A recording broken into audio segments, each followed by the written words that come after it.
Buenas tardes a todos. Afternoon. I'm sorry that I was a little bit late, but can you hear me? Yes. I had a meeting with the General Prosecutor of the Republic of Cuba, with which we have signed a cooperation agreement in terms of training and education between the two prosecution offices. I would like to thank the invitation by the General Attorney of the Republic of Cuba to participate in this gathering related to legal matters that concludes today. I want to greet the chair, and with your permission and the permission of all those present, my greetings to all the participants, the university professors that with their presence and knowledge have enriched this meeting. Ladies and gentlemen, this Congress shows that training today is very important. And that is what we're also doing in Spain. We are promoting training, which I believe is important for specialization, which is important because we are more qualified to combat crime. The more we know, the more specialized we are, the better we can do. I will address a topic that has been discussed widely in the past, not so much currently, but this has always been a controversial matter from the point of view of criminal policy as well as criminal dogma. I'm talking about the legal responsibility of legal persons. Legislations throughout the world are trying to incorporate legal persons in their legislations and their criminal responsibility. Therefore, we are witnessing the first processes in Spain in terms of legal responsibility of legal persons. I know that the Republic of Cuba has also included this type of responsibility in its criminal code. But as well as us, we are in the early stages and taking into consideration this type of corporate responsibility, so that we can extend and expand this type of responsibility from the point of view of scientific doctrine and legal doctrine. The Supreme Court has a set of doctrines related with this new type of responsibility, the corporate responsibility. I've wanted to discuss this topic to pay homage to my predecessor.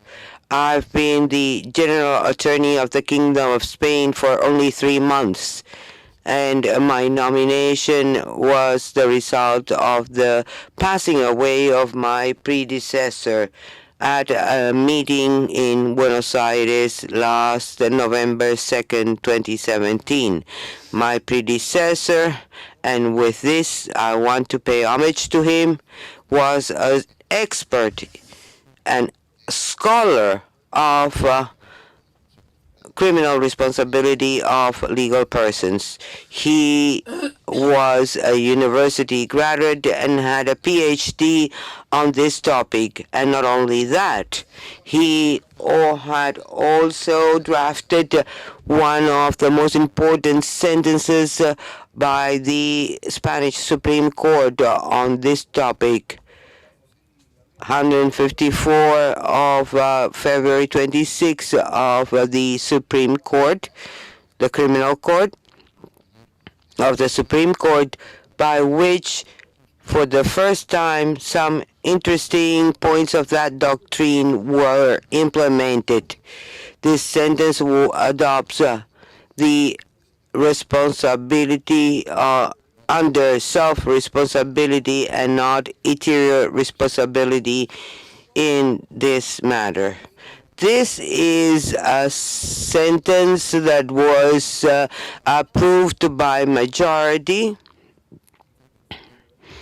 and it gives you an idea of the controversy in these matters, at least from the legal point of view. I think this is a debate that is going on in all Ibero-American countries that are beginning to take steps in this direction.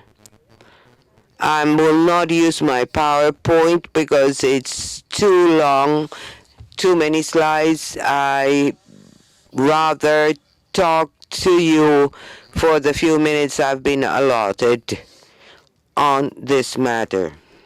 In Spain, the reform introducing the corporate responsibility of legal persons was enacted on December 23, 2010, and since then we have been giving a new overview of the classic aphorism that rules in our legal systems to establish for the first time the possibility of trying a legal person. The criminal had been anthropocentric, and now we are leaving out a man or woman as a subject to be able to punish a legal person. I think this is a very passionate discussion, a debate that has done away with the legal doctrine regarding responsibility model. Therefore, the debate from my point of view on if or whether from the criminal and political point of view or from the dogmatic point of view demand responsibility to a legal person is, as some authors have said, is already in the past. This legal responsibility is based on the fact that there are many international legal instruments that demanded a clear-cut solution regarding responsibility of legal persons, and it quotes a number of international agreements in terms of corruption in the private sector, transactions, pornography, child pornography and prostitution, etc. As we can see, the legislator includes an argument for a change, and this argument is based on the fact that there should be a change of doctrine, and we have to demand responsibility to legal persons. In Europe, not all countries have adopted this system, like Germany, for example. However, I must say that if in the theory of the crime of a physical person, the last word has not been said, and we must all agree on this, on the juridical theory of legal persons that is being developed right now, we cannot say the last word. Why? Because we have to build this new theory using those contributions from the traditional dogma of physical persons, not using empty words. As the scientific doctrine says, recognizing the responsibility of legal persons not solves anything if they are not sanctioned according to their responsibility. As I explained, this began in 2010, and from then till now, there have been 3 laws that have impacted on this matter. A first law that has a legislative impact related to the criminal implication of trade unions and political parties. Trade unions and political parties had been left outside this after Law 712. They have been included as part of legal persons. Secondly, the Organic Law 315 of the controlling the economic and financial activity of legal persons. This modifies some of the instruments of political parties to introduce an article 9 bis, and it gives me the impression that has been ignored in our legislative sector. But it is important because political parties must adopt a prevention system or a system to prevent criminal behaviors as stated in Article 1331 of the Criminal Code. What do I mean? The same way that in compliance norms are not compulsory for companies, they are compulsory when we talk about political parties that have to, or they need to have a crime prevention plan.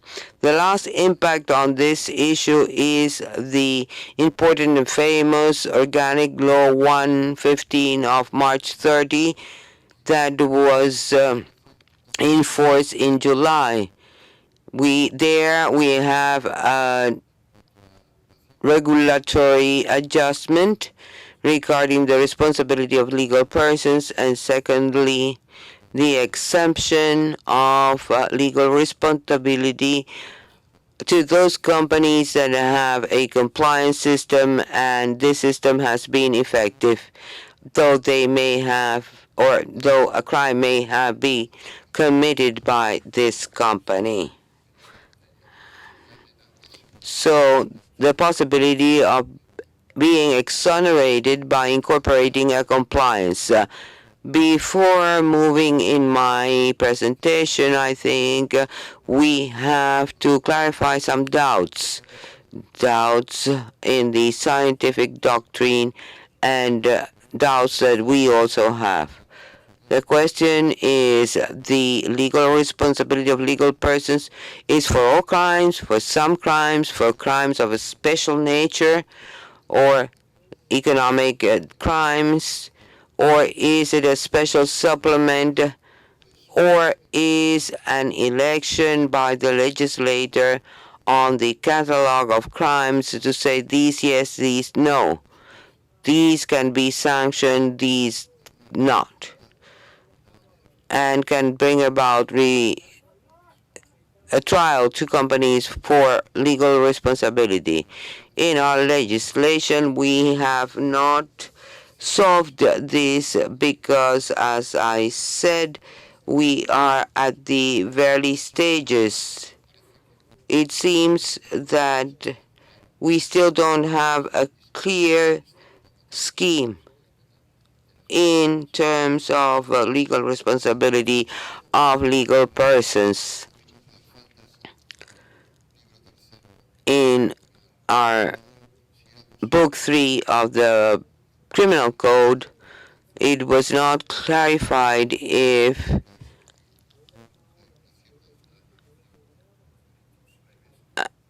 about which crimes should be included in this respect. Minor crimes have minor sanctions. The crimes are of different nature. We have trafficking of human organs, traffic in persons, exploitation of child labor,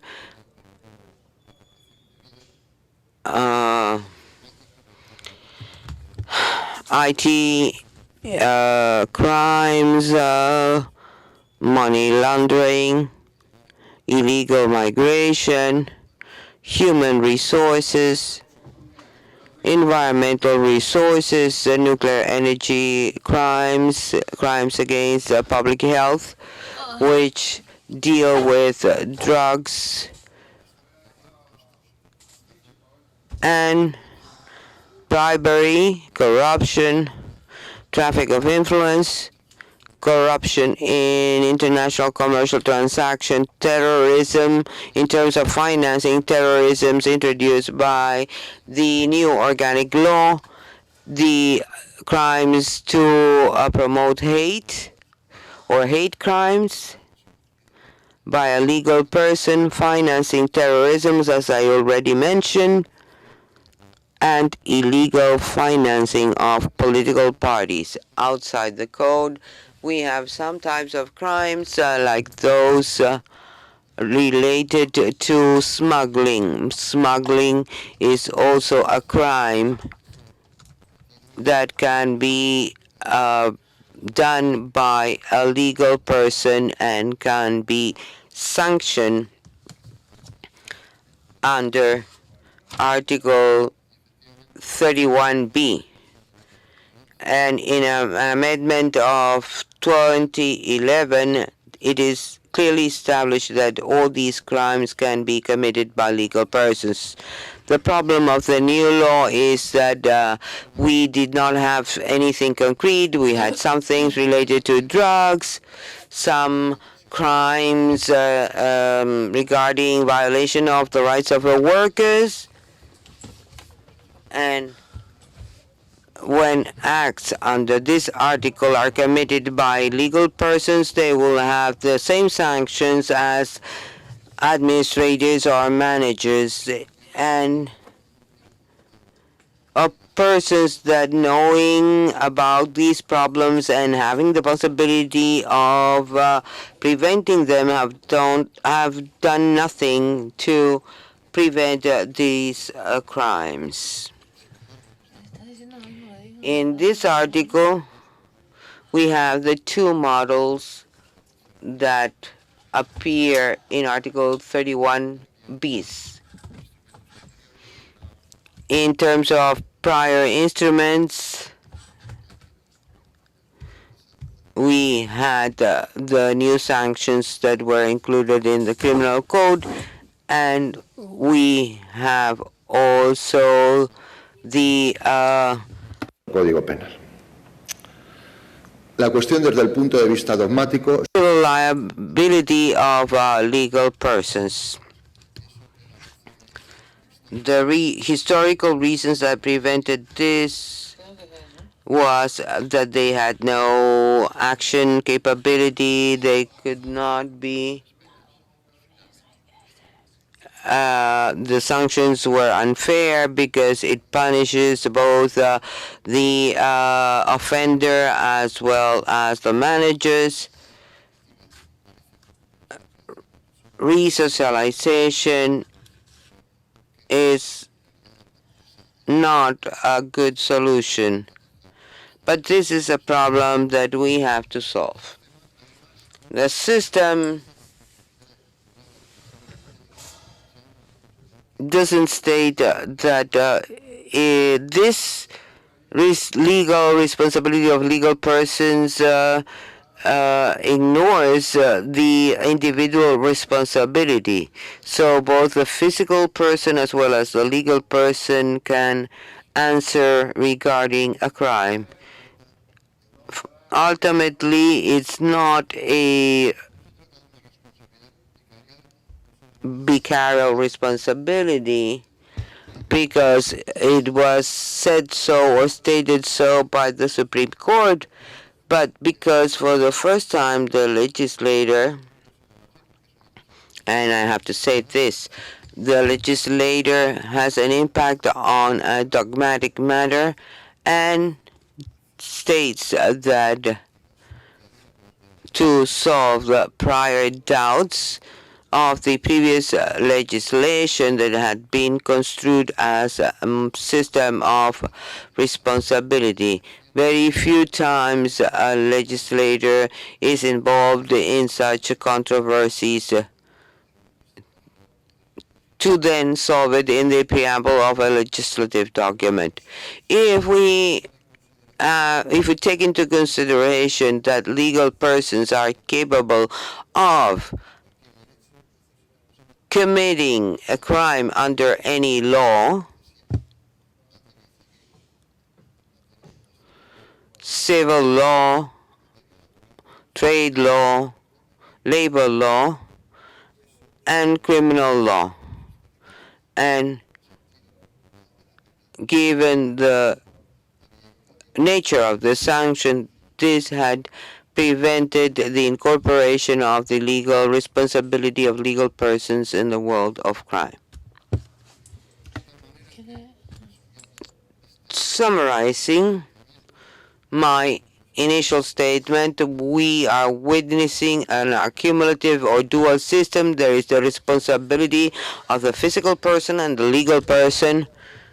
The model responds to a model of self-responsibility, and it is important to develop a compliance culture. This compliance culture is a stage that was part of the sentence I mentioned at the beginning. People must be found responsible because they are guilty. This is an important concept.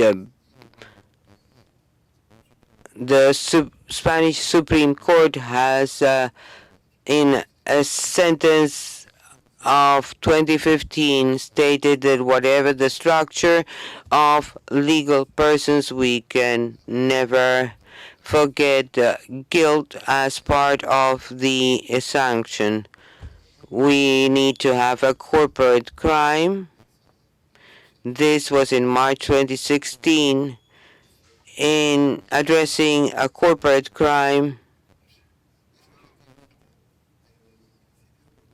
the principle of guilt proclaimed in Article 5 of our criminal code under the Article 10 means that we have to take into consideration guilt always. This corporate crime that I have mentioned is not only in the criminal code, but is also part of the legislation of corporate entities. There is a law that establishes administrators must manage their companies so as to avoid any crime. It is also stated in Organic Law number 1 when it states that this content of due control must be limited, and violation of it will establish responsibility. Article 31 bis of the Criminal Code is enunciated when in paragraph B it states that legal persons are responsible of any actions committed in the framework of social activities for their benefit.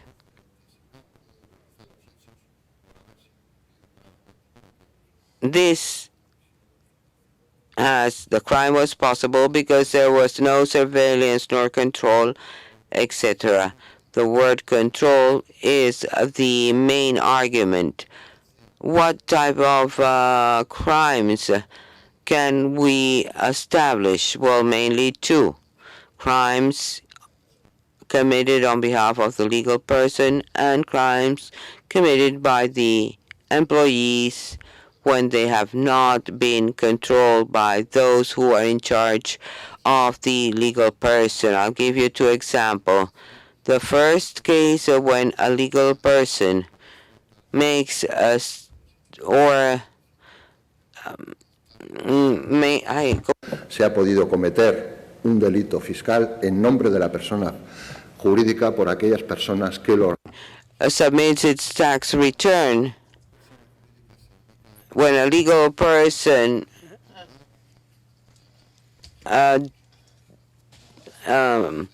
takes illegal actions that affect the environment, the workers that have not been well controlled by the entity that has committed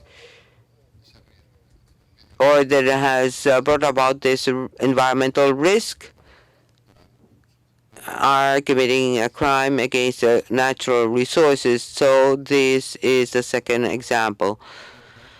This organic law states that legal persons are responsible for the crimes committed on behalf of the legal persons for their direct or indirect benefit, their legal representatives, or by those that acting individually are part of the legal persons and are authorized to make decisions on their behalf.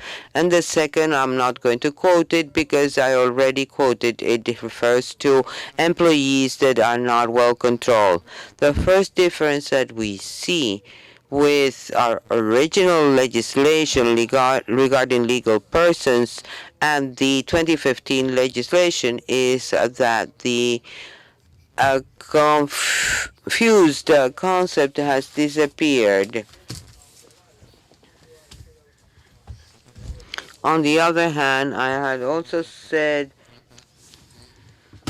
is to proclaim the exemption of responsibility or liability when the corporate has a program for the compliance of its standard in order to prevent the commission of crimes. Our criminal code reads, what are those requirements? First, that the management has ordered and effectively implemented before the commission of the crime models of management, including surveillance and control measures in order to prevent crimes from that same nature or to reduce significantly the risk of the commission of these crimes.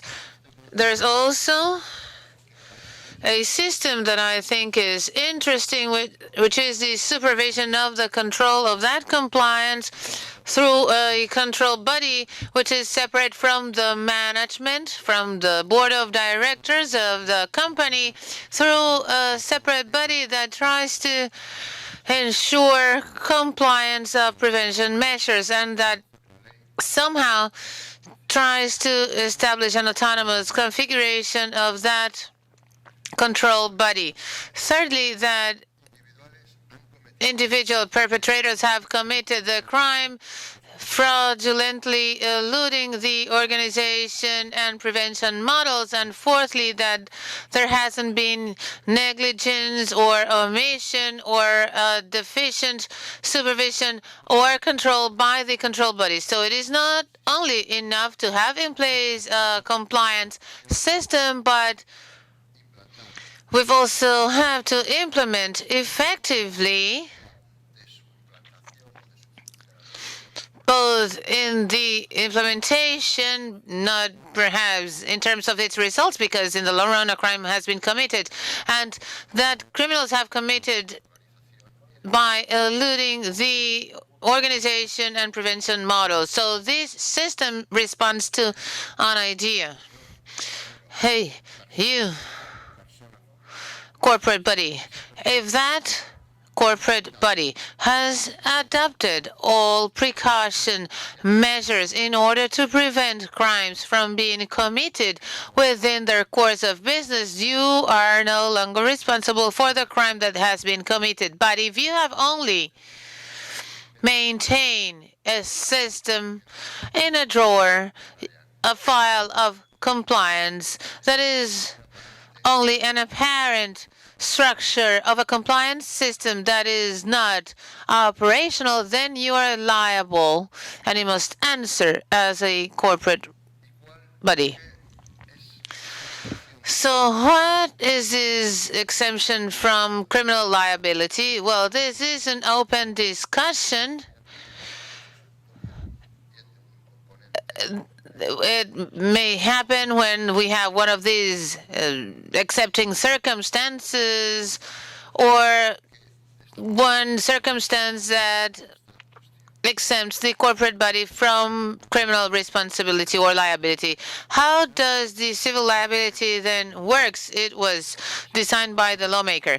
If there is a natural person and a corporate body that both coincide in court for establishing criminal liability or responsibility, they will both answer according to Article 116 of our Criminal Code.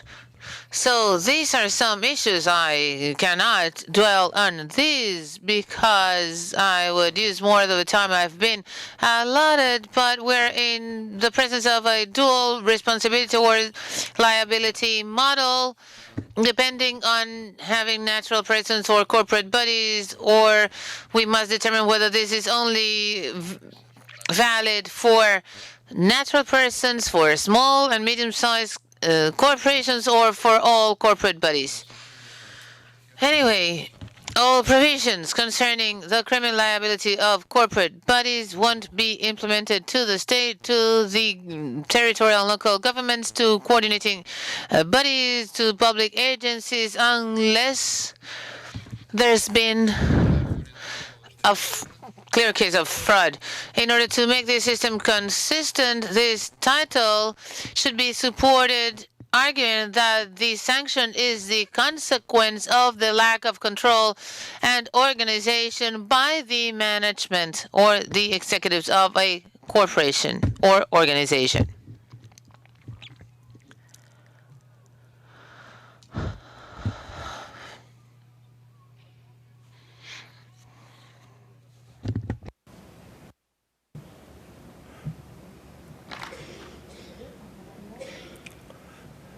Me interesa destacar, en todo caso, en relación.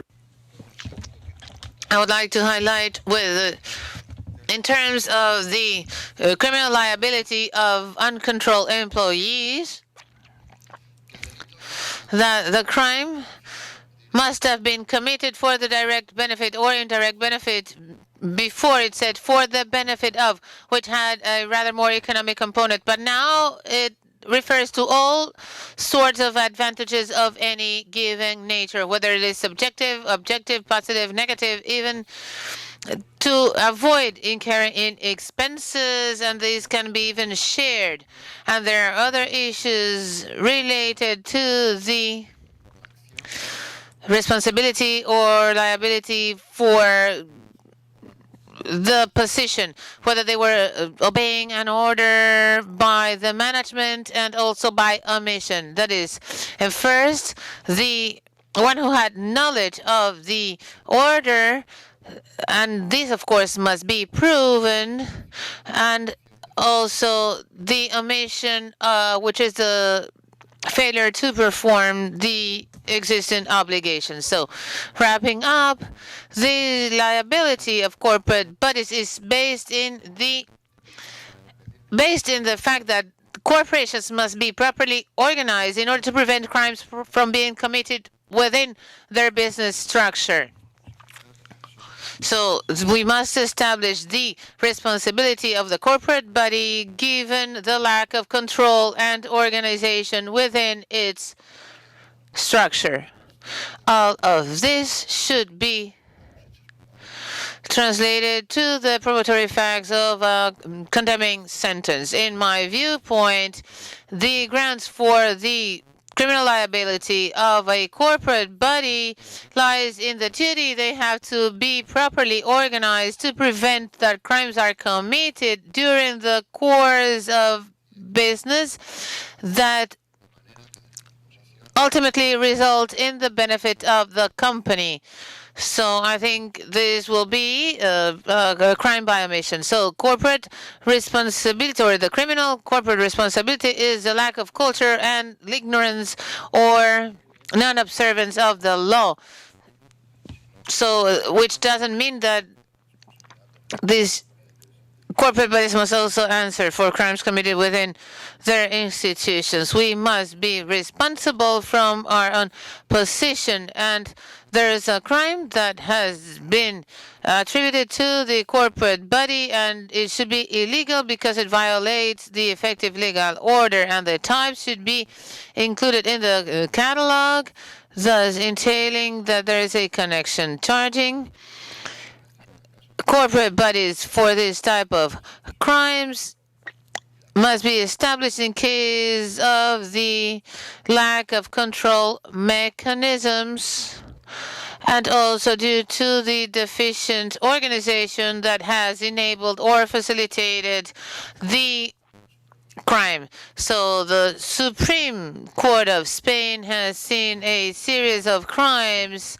So this new type of corporate body criminal responsibility is being constructed. There was a first sentence in 2015 where it was stated that where the principle of culpability was established, and then came another of 2016 where the principle of self-responsibility is established due to the lack of proper organization. Then there was a sentence in March 2016 where corporate crime was stated and described in full, and also when it is used for prosecutors, it clearly states that the prosecutors will have a double or dual challenge. The first is to prove that there's been a crime that can be connected with a crime and can give rise to corporate responsibility. But then the prosecutors face a second challenge. They must prove